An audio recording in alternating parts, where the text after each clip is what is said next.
Le GGL Stadium pour la dernière de l'année pour Montpellier, le Racing 92 au GGL Stadium, pas de la saison puisqu'il reste une journée juste avant la nouvelle année. Le Racing reste sur 2 défaites consécutives et doit s'imposer impérativement à Montpellier, chose qui n'est pas facile, mais il commence bien le match avec cette pénalité de Nolan Le Garec. Dans l'ensemble, on voit quand même une mêlée très conquérante de la part des Montpelliérains et Billy Vunipola récompense ce travail des avants avec cet essai dans son style particulier, tout en puissance. Il arrache tout sur son passage et marque le premier essai pour les Montpelliérains.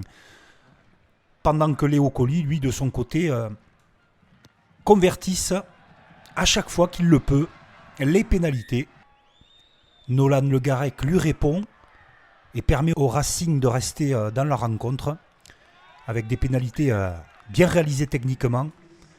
Mais c'est Montpellier qui, durant les 50 premières minutes, domine largement son adversaire. Les 30 dernières seront tout autres. Mais au retour des vestiaires, c'est bien Nolan Le Garec et le Racing qui saisit l'opportunité et passe devant. 9-8. Léo Colli répond immédiatement avec les Montpelliérains dans un match où il y a beaucoup de férocité, d'engagement. Regardez ce ballon porté de la part des Montpelliérains. On joue la 50e. Je vous le disais, pendant 50 minutes, ils ont dominé dans le secteur de la mêlée. Par contre, en touche, les Montpelliérains ont été maladroits. Mais sur ce coup-là, déferlante de puissance, le talonneur de Montpellier s'affale dans l'embut. Après cet exercice collectif bien maîtrisé, ils sont tout en contrôle. Passe sur leur adversaire qui a tout donné pour défendre. On le voit quand même sur la poussée et cette image, ce plan arrière. Mais Montpellier est inarrêtable dans ce secteur de jeu quand ils sont bien structurés. Et on s'échappe derrière pour aller marquer cet essai. Montpellier mène 18-9. Nolan Le Garec, lui, il est toujours présent. Ils reviennent à chaque fois le Racing et ça va changer complètement de la 50e à la 80e. C'est Montpellier qui va avoir très peur. Le Racing, lui aussi, sait maîtriser l'exercice. Ils sont déchaînés les Franciliens, ils sentent le coup possible à Montpellier. Après les 2 défaites consécutives contre le Stade français et le Stade toulousain, il faut engranger des points.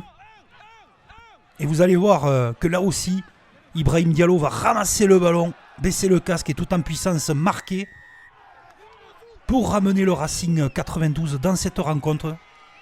Tout est possible pour eux à ce moment de la partie parce qu'ils dominent outrageusement. Ils auront quelques maladresses. Le poteau aussi, également des ballons tombés juste devant la ligne.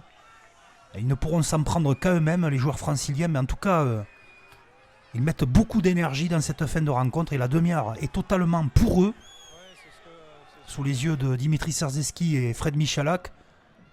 Mais à chaque fois, Montpellier s'en sort avec la botte de Léo Colli. Si dans une première partie de match, c'était Nolan Le Garec qui a fait revenir son équipe, c'est Léo Colli qui solde le sort du Racing, qui se retrouve à une inquiétante 9e place. Et le match qui termine dans la confusion, où l'on va penser bien sûr au joueur francilien qui a eu une commotion terrible, un chaos terrible. Et on lui souhaite bien sûr un prompt rétablissement.